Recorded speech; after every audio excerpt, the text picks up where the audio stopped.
Shalom saudara, mari kita berdoa sekali lagi. Ya Tuhan yang baik, terpujilah namamu, terima kasih Tuhan untuk kebaikan-Mu yang membiarkan kami hari ini berkumpul di sini untuk mendengar pengajaran-Mu, mendengar firman-Mu Tuhan, dan untuk melihat bagaimana Roh-Mu bisa bekerja dalam hati kami dan membentuk kami untuk menjadi lebih seperti Kristus. Tuhan, berkatilah hamba-Mu yang mau bicara, biarlah kata-kata-Mu Tuhan, firman-Mu yang didengar oleh umat-Mu Tuhan, bukan kata-kata hamba-Mu. Dan biarlah juga kami minta Roh Kudus-Mu mendampingi kami agar kami bisa mengerti apa yang Kau mau sampaikan kepada kami sore hari ini. Dalam nama Tuhan Yesus kami berdoa. Amin. Mungkin kedengarannya sedikit pesimis ya, tapi saya rasa banyak dari kita menganggap bahwa hidup ini sebenarnya adalah perjuangan menghindari penderitaan yang berujung kepada kematian. Kita bertahun-tahun sekolah dan setiap hari bersungut-sungut agar kita bisa mempunyai apa yang kita perlukan sehingga penderitaan yang kita harus alami itu minimal. Tapi realitanya adalah bahwa sebagai manusia yang terbatas kita nggak bisa benar-benar menghindari penderitaan. Saya rasa dari tahun 2020 sampai sekarang 2 tahun terakhir ini seluruh dunia sangat menyadari hal ini. Dimana bukan karena salah kita sendiri, bukan karena salah siapapun yang kita tahu sebenarnya, hidup kita bisa terobrak-abrik secara tiba-tiba dan dunia bisa mengalami penderitaan secara massal. Di mana banyak orang, mungkin orang yang dekat pada kita pula, terkena sakit atau meninggal. Dan banyak orang yang kehilangan pekerjaan atau pemasukan dengan sekejap. Puji Tuhan ya kalau saudara tidak mengalami penderitaan ini. Tapi saya bisa pastikan bahwa akan ada saat di mana pergumulan itu akan datang di hidup saudara. Dan hidup akan menyadarkan bahwa hidup itu keras. Karena di hidup ini penderitaan itu pasti. Tinggal tunggu kapan. Dan kita tidak bisa sepenuhnya mengendalikan seberapa banyak penderitaan itu dan kapan datangnya. Lalu saat hal ini terjadi karena kita sudah begitu susah payah menghindari penderitaan, respons alami natur manusia kita yang memang jatuh dalam dosa adalah antara depresi, meratapi nasib kita, atau menuduh diri, berulang-ulang mempertanyakan keputusan kita, dihantui oleh pemikiran-pemikiran tentang apa yang seharusnya kita lakukan, lalu menyalahkan diri kita, menghukum diri kita karena kita lengah dan tidak melakukan ini. Dan kalau benar-benar pahit dan menyakitkan penderitaan yang kita alami, depresi atau penuduhan diri ini bisa berubah menjadi kekerasan hati dan kepahitan. Di mana kita berusaha saja merasa bahwa hidup itu nggak adil. Kita menerima saja bahwa hidup memang keras. Jadinya sebaiknya kita tidak terlalu terikat atau peduli kepada siapapun atau apapun, karena semakin kita peduli terhadap sesuatu atau seseorang, semakin sakit rasanya saat kita kehilangan. Dan kita tidak bisa menghentikan itu ataupun tahu kapan itu terjadi. Jadi apakah pilihannya hanya dua ini saudara? Bersungut-sungut, berusaha menghindari penderitaan sambil parno akan musibah yang selalu mengancam dan bisa melanda, atau berhati keras dan stoik saja, tidak memperdulikan apapun. Sepertinya Alkitab mengajarkan kita tidak. Bahwa ada pilihan lain bagi orang Kristen. Bahwa orang Kristen seharusnya menanggapi penderitaan dengan cara yang berbeda dengan dunia yang tidak mengenal Tuhan. Tidak dengan depresi atau tidak dengan kekerasan. Hari ini kita akan melanjutkan pembelajaran kita dalam surat-surat kepada 7 gereja yang ada di Kitab Wahyu. Dan hari ini kita akan mempelajari surat yang ditujukan kepada jemaat yang di Smyrna. Dan gereja ini agak unik di antara 7 gereja yang kita akan bahas, karena jemaat ini adalah salah satu dari hanya 2 gereja yang tidak diberikan teguran oleh Tuhan. Tuhan nggak ngomong mereka melakukan apa yang salah. Dan uniknya juga gereja ini adalah salah satu gereja yang sebenarnya tidak dipuji oleh Tuhan juga. Tapi bobot surat ini adalah pada instruksi Tuhan. Dan bagaimana cara umatnya seharusnya menanggapi penderitaan dan pencobaan yang mereka sedang alami dan akan alami terus. Jadi mari kita baca firman Tuhan, untuk jemaat di Smyrna di Wahyu pasal 2 ayat 8 sampai 11. Demikian firman Tuhan. Dan tulislah kepada malaikat jemaat di Smyrna. Inilah firman dari yang awal dan yang akhir, yang telah mati dan hidup kembali. Aku tahu kesusahanmu dan kemiskinanmu, namun engkau kaya. Dan fitnah mereka yang menyebut dirinya orang Yahudi, tapi sebenarnya tidak demikian. Sebaliknya, mereka adalah jemaah iblis. Jangan takut terhadap apa yang kau harus derita. Sesungguhnya, iblis akan melemparkan beberapa orang dari antaramu ke dalam penjara, supaya kamu dicobai. Dan kamu akan beroleh kesusahan selama 10 hari. Hendaklah engkau setia sampai mati, dan aku akan mengaruniakan kepadamu mahkota kehidupan. Siapa bertelinga hendaklah ia mendengarkan apa yang dikatakan Roh Kudus kepada jemaat-jemaat. Barang siapa menang, ia tidak akan menderita apa-apa oleh kematian yang kedua.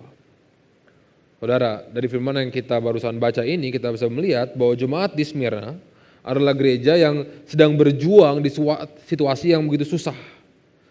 Gereja ini sedang mengalami penganiayaan dari kaum-kaum yang melakukan hal ini di atas nama agama Yahudi, yang menganggap mereka umat pilihan Allah. Tapi di ayat 9 dan 10 apa katanya? Tuhan menegaskan bahwa sebenarnya yang menganiaya mereka itu tidak bertindak di atas nama Tuhan. Mereka bukan umat Yahudi sejati, bukan umat Allah, tapi adalah jemaat iblis dan bekerja buat iblis.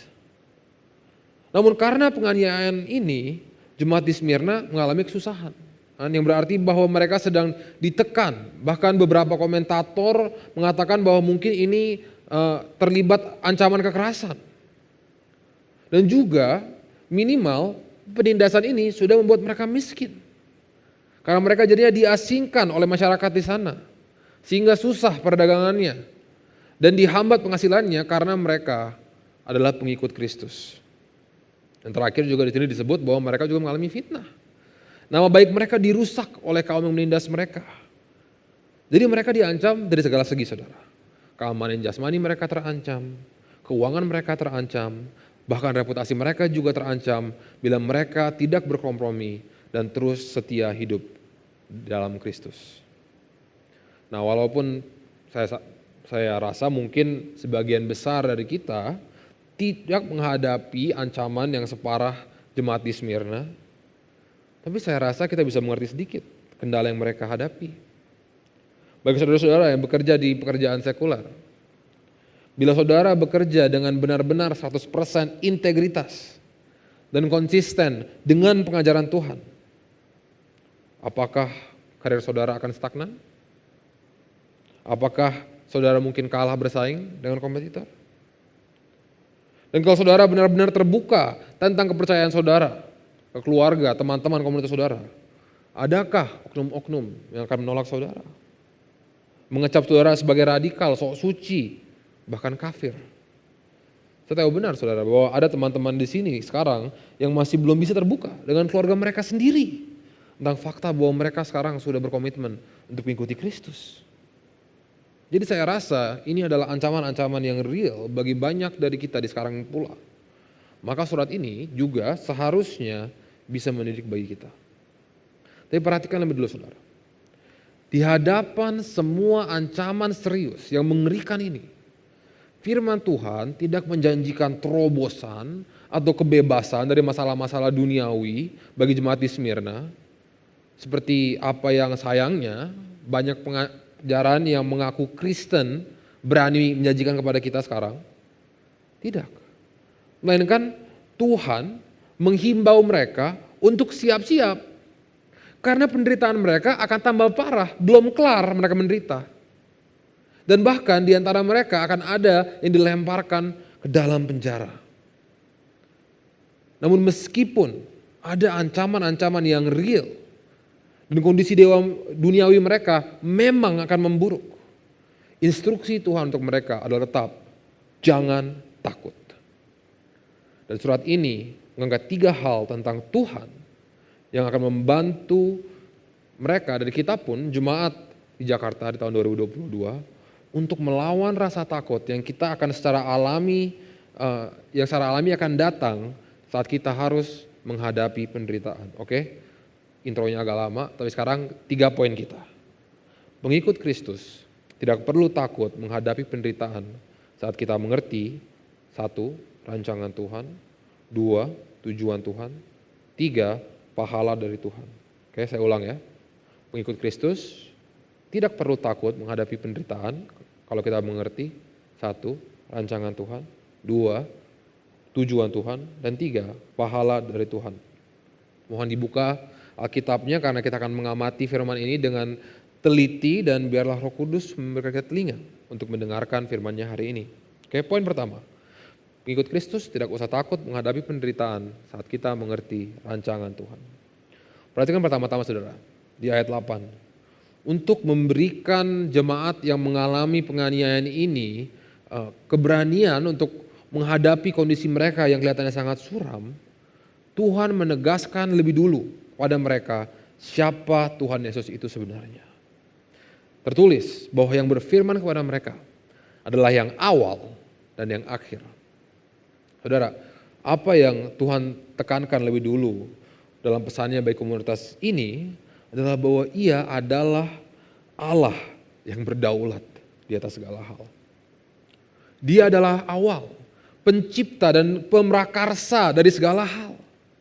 Jadi tidak ada satupun sesuatu yang terjadi di dunia ini, tidak ada satupun hal yang kita pernah alami yang itu adalah hanya kebetulan. Tapi semua hal, semua detail dalam hidup kita, semua hal yang pernah terjadi itu adalah inisiatif Tuhan. Dan memang diatur untuk kita alami. Dan pada waktu yang sama saudara, Dia juga adalah sang akhir. Bahwa Ia adalah yang akan menyelesaikan pekerjaan baik yang Ia mulai dalam hidup kita.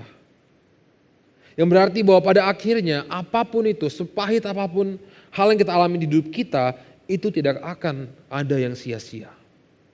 Semuanya akan berguna untuk menyucikan kita dan menyempurnakan kita ke dalam gambar Kristus. Pada akhirnya kita akan bisa melihat saat kita masuk surga bahwa semua hal yang kita alami itu benar untuk kebaikan kita. Maka benar saudara kata-kata John Newton, sang penulis lagu terkenal Amazing Grace, bahwa semua hal yang Tuhan kirim kepada kita itu perlu, dan tidak ada apapun yang Tuhan tahan dari kita, itu kita perlukan. Namun mungkin ada beberapa dari kita yang mendengar hal ini dan protes sekarang. Kok kejam sekali? Kok tega sekali Tuhan membiarkan saya mengalami semua penderitaan ini? Masa sih harus gitunya? Emang perlu saya menderita separah ini?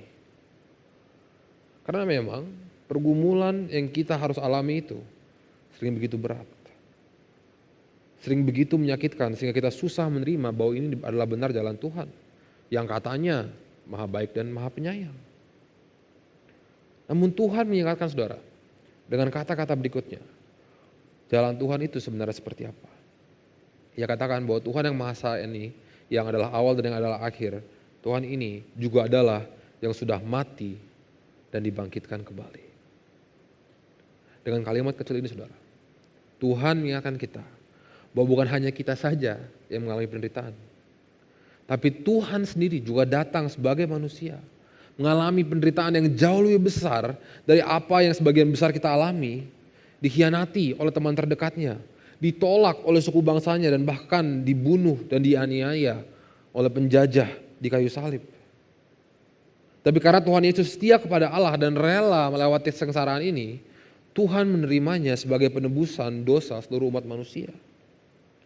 Dan walau Yesus benar-benar sengsara, benar-benar harus mengalami kematian, Tuhan membangkitkannya dari antara orang mati dan mengangkatnya ke tempat yang paling tinggi di dalam kemuliaan untuk menjadi raja segala ciptaan.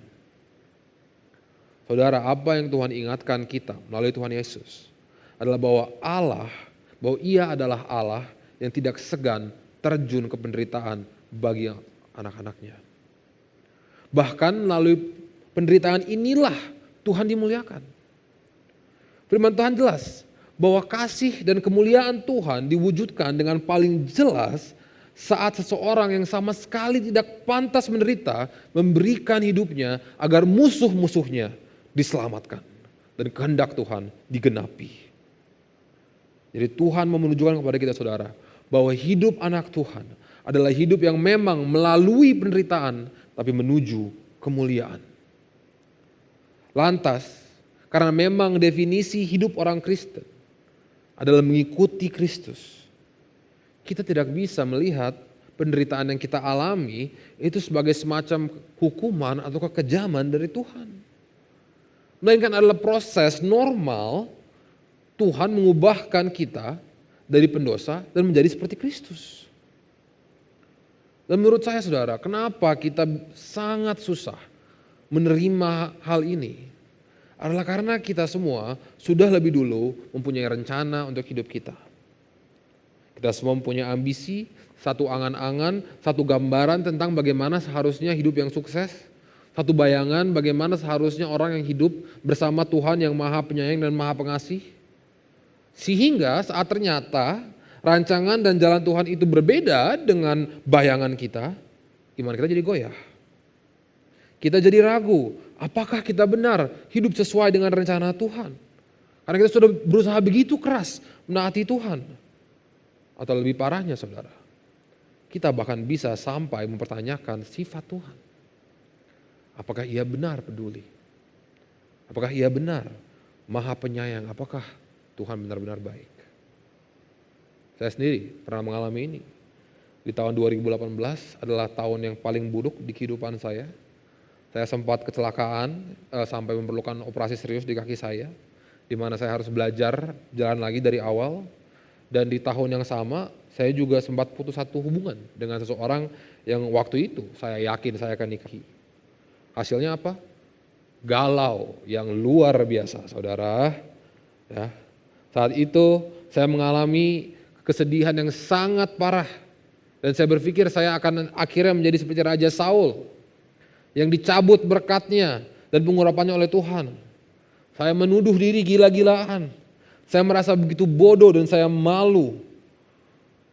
Saya menganggap bahwa hidup saya ke depannya tidak mungkin sebaik sebelum ini terjadi. Meratapi bahwa selamanya saya akan harus menyesal.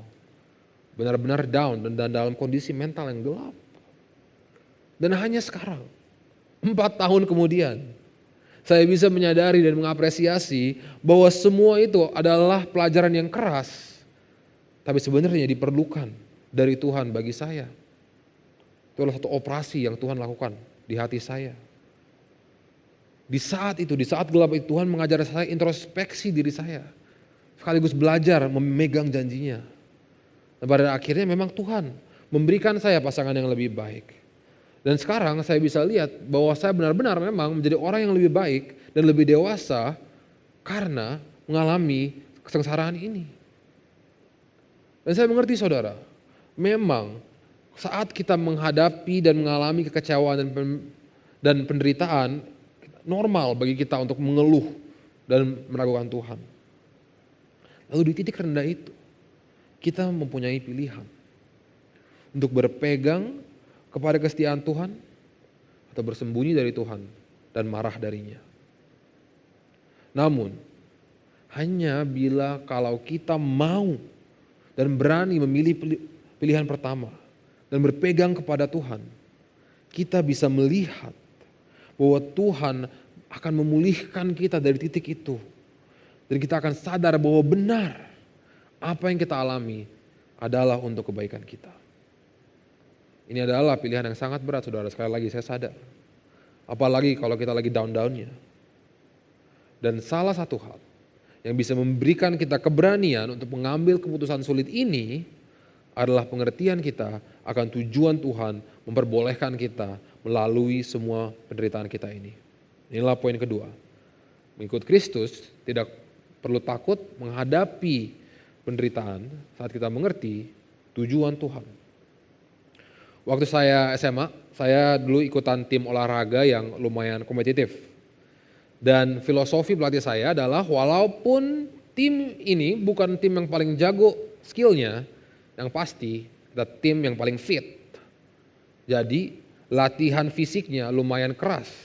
Dan sang pelatih selalu mendorong kita sampai batas kita. Jadi kita misalnya udah latihan, udah ngos-ngosan, udah minta ampun sama pelatih, dia akan tanya, kamu mau kram? Belum coach. Mau muntah? Belum coach. Mau pingsan? Belum coach.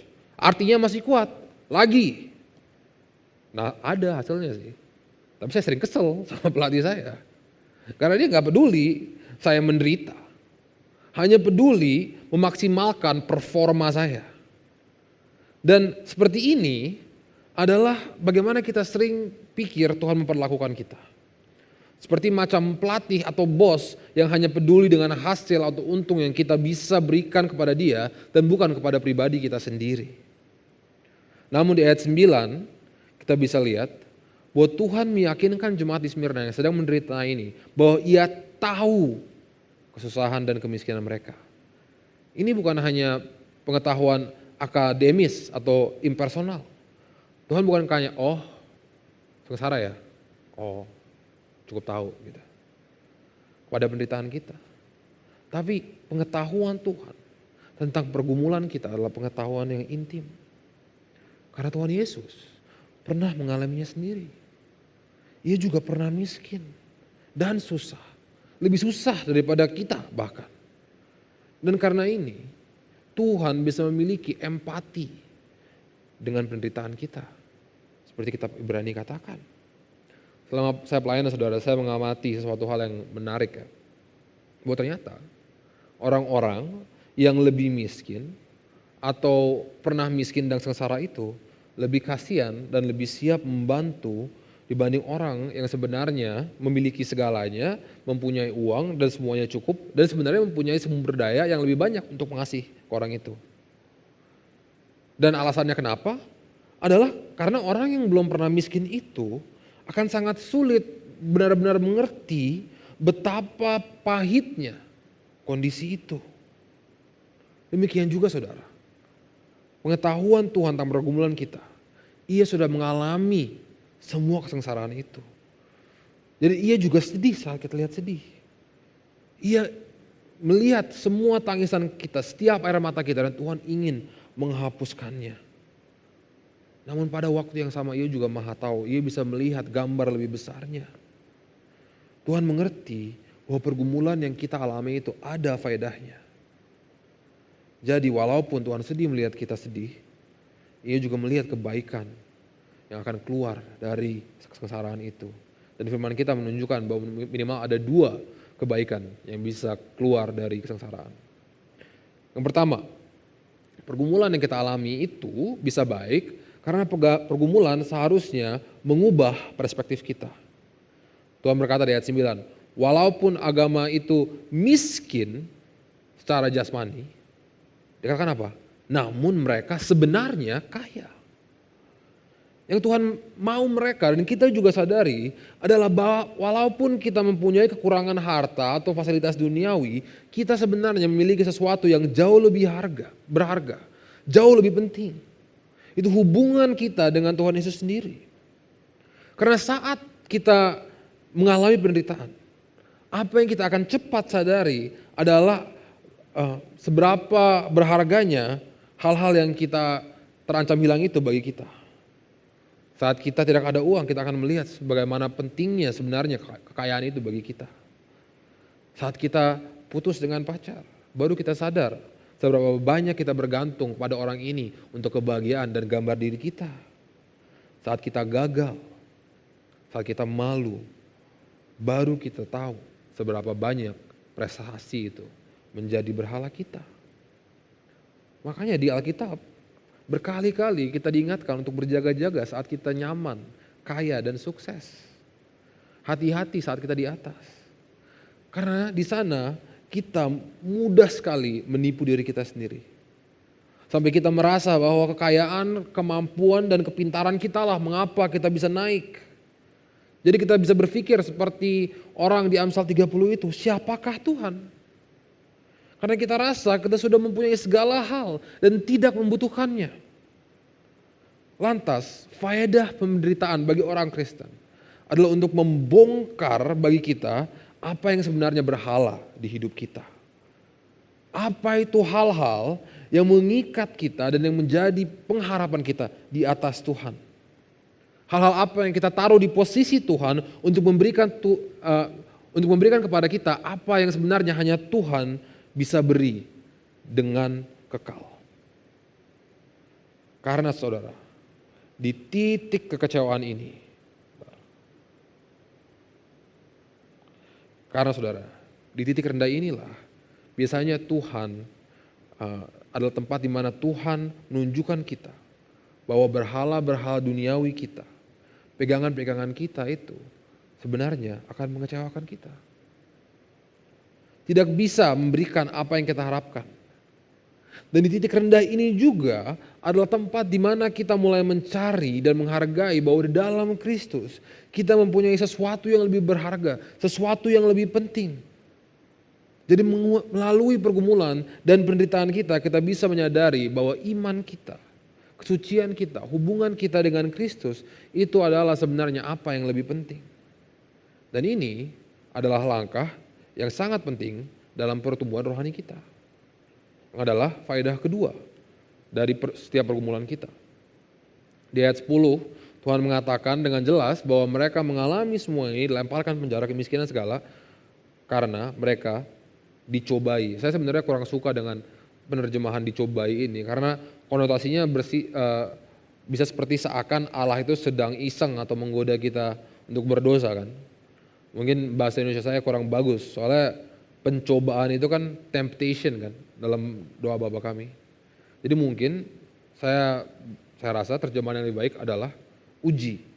Guna penderitaan kita adalah untuk menguji iman kita. J.I. Packer, salah satu teolog favorit saya, dengan bijak pernah mengatakan bahwa kedewasaan rohani itu tidak bisa diukur, tapi hanya bisa diuji.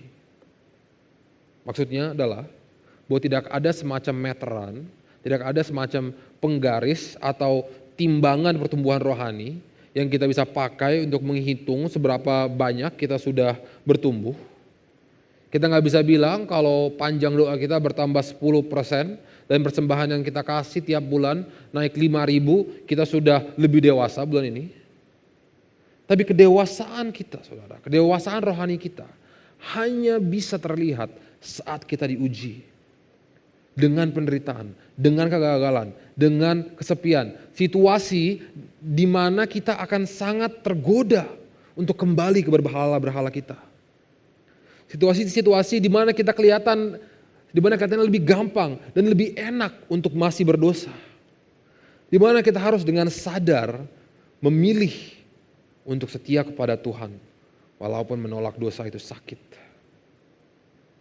Dan di saat saudara kita bisa benar-benar memilih integritas dibanding profit margin.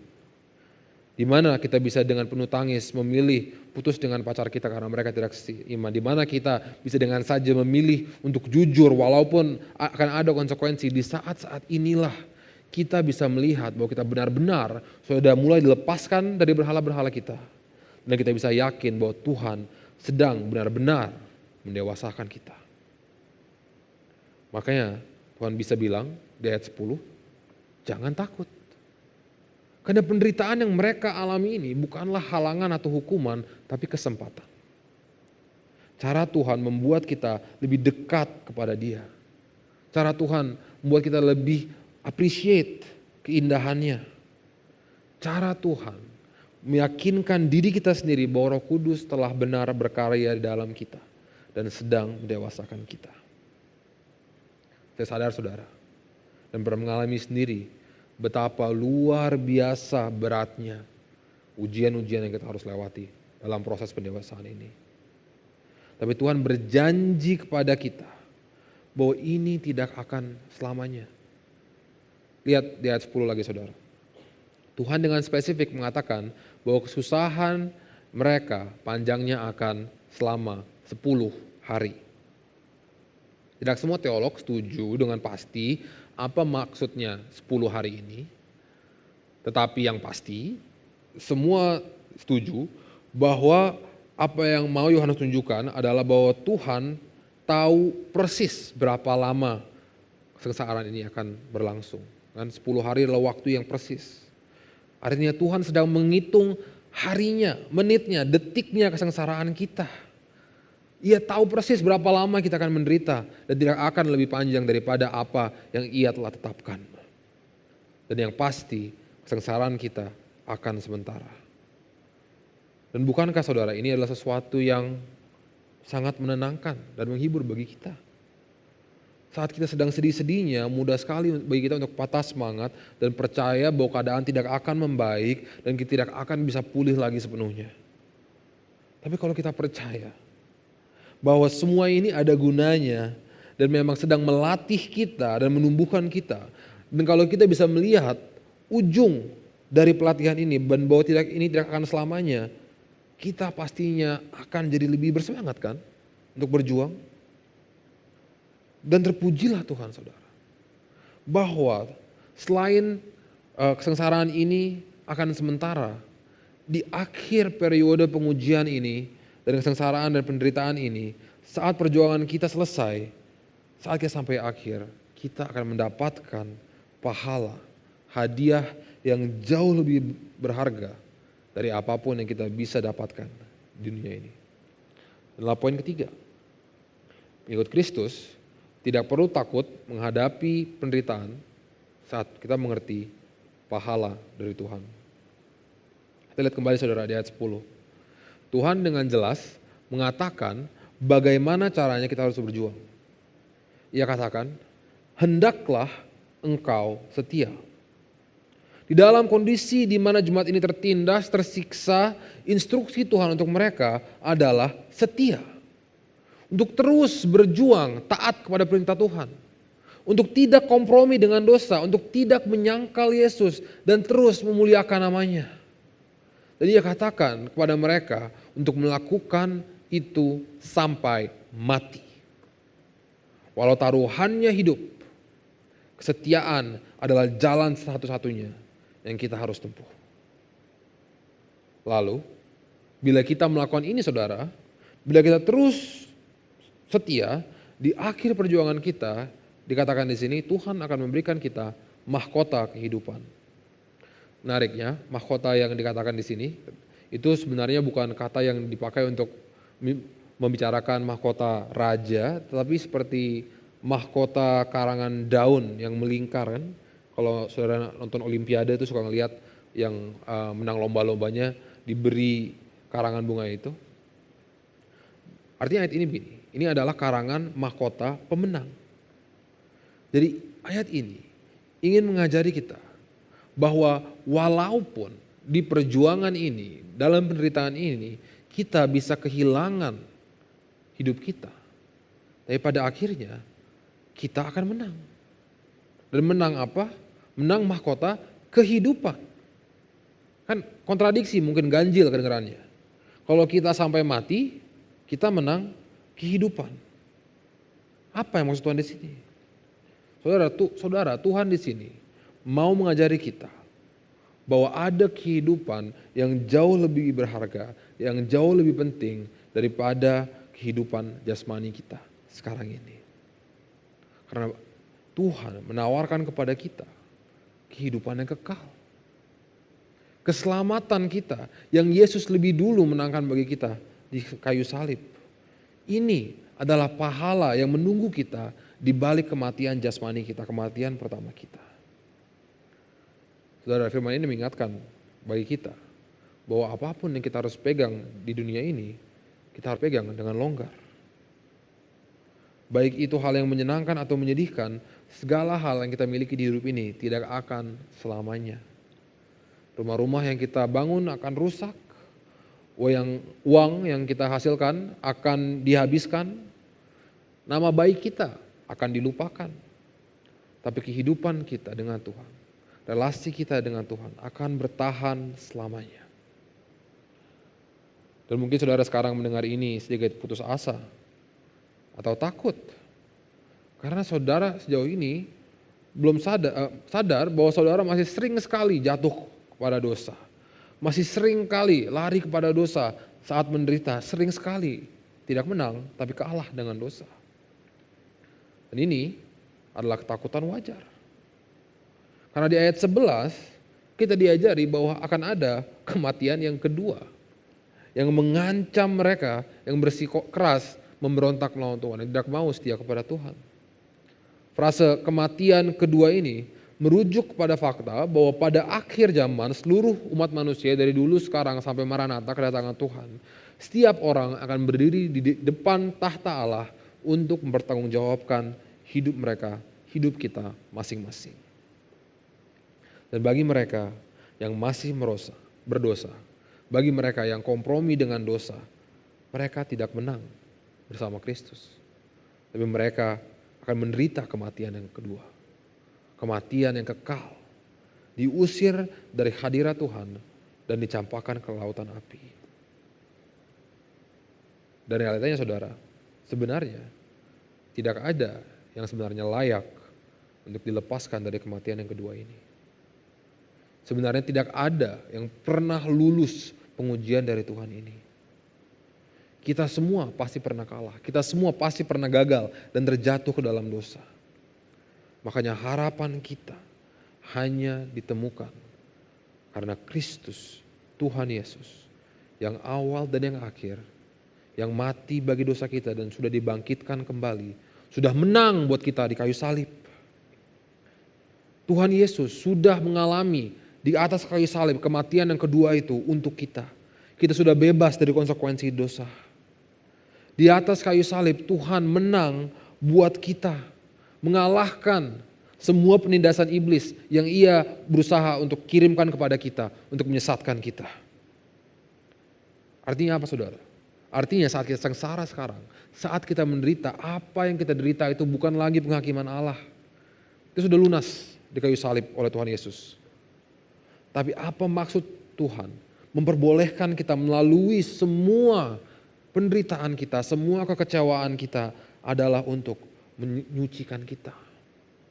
Agar kita bisa bertambah dewasa dan hidup seperti Kristus.